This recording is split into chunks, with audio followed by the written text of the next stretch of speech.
Hello everyone, कैसे हैं आप लोग। मेरा नाम है अर्चना। आज की हमारी कहानी है न्याय प्रिय राजा की कहानी। अगर आपने मेरे चैनल को सब्सक्राइब नहीं किया है तो जल्दी सब्सक्राइब कर लो, बेल आइकन को प्रेस कर लो ताकि मेरी हर आने वाली वीडियो की नोटिफिकेशन आपके पास सबसे पहले आए।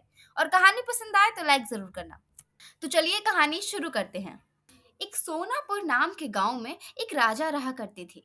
राजा की ईमानदारी और न्याय के चर्चे देश विदेश में फैले हुए थे। राज्य का हर व्यक्ति राजा पर पूरा विश्वास किया करता था।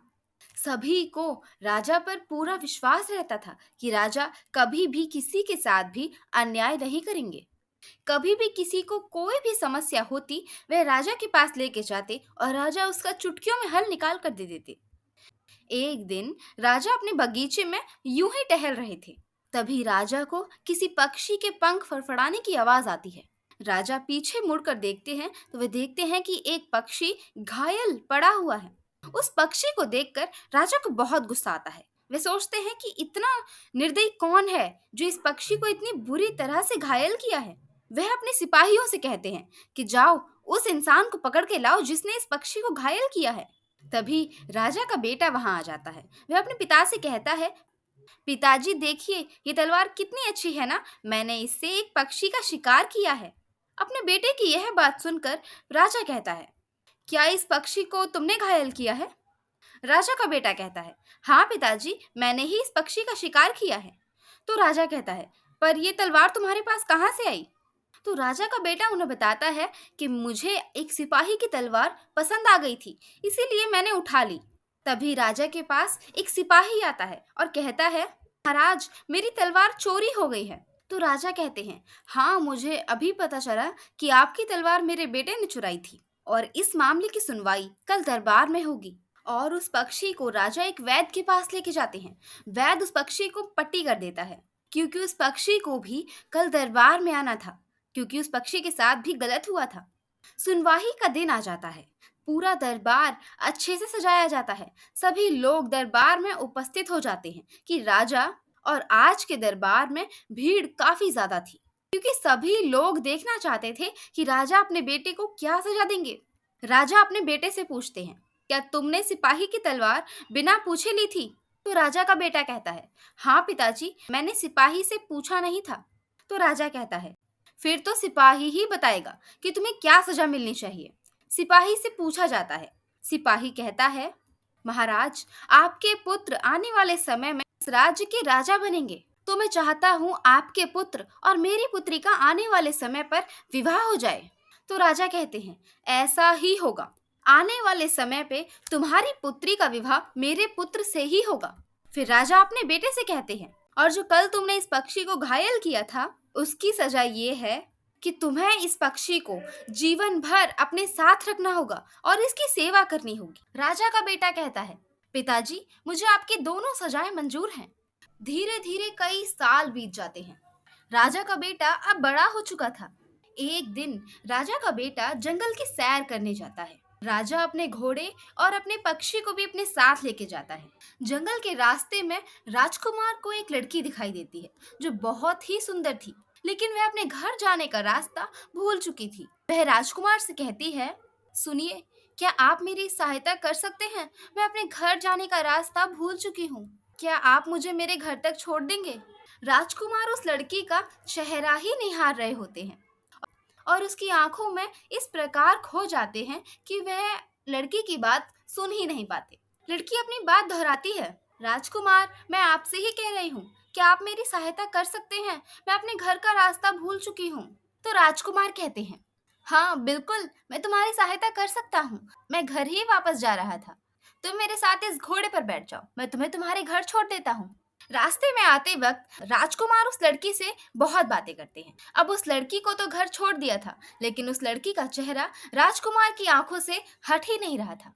राजकुमार अपने घर में भी किसी से बात ही नहीं कर रहे थे, बस अपने में ही खोए हुए थे।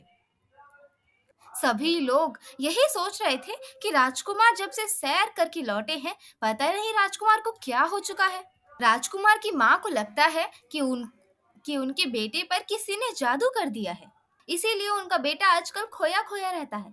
राजकुमार जब अगले दिन सैर पे जाते हैं, उन्हें रास्ते में वही लड़की दिखाई देती है। वे अपना घोड़ा रोक देते हैं। और उस लड़की से कहते हैं, क्या आज आप मेरे साथ सैर पर चलोगी? मैं आपको रास्ता नहीं भटकने दूंगा। बीच रास्ते में राजकुमार उस लड़की से कहते हैं, कल मैंने तुम्हें तुम्हारे घर छोड़ तो दिया था, लेकिन तुम्हारा चेहरा मेरी आंखों से हट नहीं रहा था। वह लड़की समझ जाती है कि राजकुमार को उनसे प्रेम हो चुका है। लड़की राजकुमार से कहती है, ऐसा क्यों राजकुमार, कल आप मुझे भूल क्यों नहीं पा रहे थे? तो राजकुमार कहते हैं, ये मुझे खुद समझ में नहीं आ रहा कि ऐसा क्यों हो रहा था।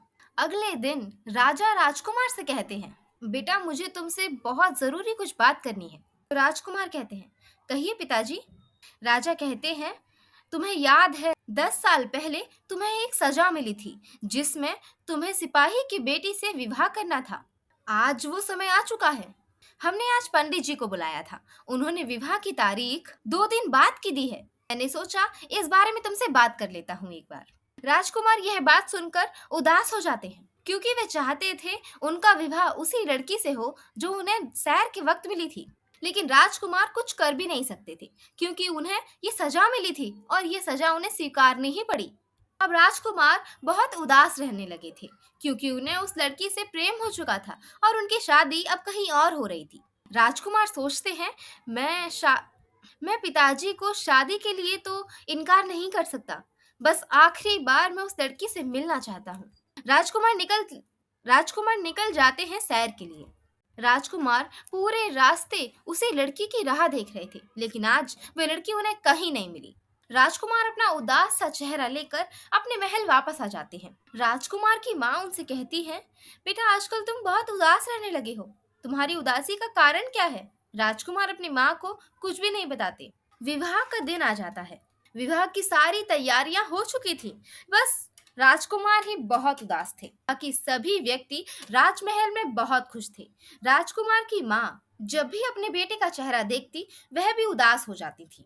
राजकुमार अपने मन में सोचते हैं, मैं ये विवाह नहीं कर सकता हूँ, क्योंकि मैं तो किसी और से प्रेम करता हूँ, और अगर मैंने किसी और से विवाह कर लिया, मैं पूरी जिंदगी खुश नहीं रह पाऊंगा। राजकुमार अपने पिता से बात करने का निर्णय करते हैं। वे राजा के पास जाते हैं और उनसे कहते हैं, पिताजी मैं ये विवाह नहीं कर सकता। राजकुमार की यह बात सुनकर राजा गुस्से से आग बबूला हो जाते हैं और कहते हैं, ये तुम कैसी बातें कर रहे हो? ये तुम्हारी सजा है, जिसे तुम टाल नहीं सकते। अपने पिता को इतने गुस्से में देखकर राजकुमार फिर से हार मानकर अपने कमरे में आ जाते हैं। अब शाम को शादी के लिए राजकुमार को बुलाया जाता है। राजकुमार के सामने एक लड़की लाल जोड़े में माला लिए खड़ी थी। राजकुमार इतने उदास थे कि उन्होंने लड़की का चेहरा भी अपनी आंख उठा के नहीं देखा था। जैसे ही लड़की उनके गले में माला डालती है, राजकुमार लड़की का चेहरा देखते हैं। लड़की का चेहरा देखने के बाद राजकुमार हैरान रह जाते हैं और कहते हैं, तुम यहाँ? वह लड़की मुस्कुराकर कहती है, हाँ मैं यहाँ मैं वही लड़की हूँ जिसे 10 साल पहले तुम्हें विवाह करने की सजा मिली थी। राजकुमार उस लड़की को वहां देखकर बहुत खुश होते हैं। राजकुमार कहते हैं, लेकिन ये सब हुआ कैसे? तो वह लड़की कहती है, मेरे पिता ने ये बात मुझे पहले ही बता दी थी कि आपको मुझसे विवाह करने की सजा मिली है, लेकिन मैं ये बिल्कुल भी नहीं चाहती थी कि आप मुझसे शादी एक सजा के तौर पर करें। इसीलिए मैंने आपसे विवाह के पहले मिलने का निर्णय किया था। राजकुमार बहुत खुश थे। कहानी अगर अच्छी लगी है तो लाइक करें, शेयर करें, कमेंट करें और चैनल को सब्सक्राइब करना बिल्कुल मत भूलना। मिलते हैं अगली कहानी में, तब तक के लिए राधे राधे।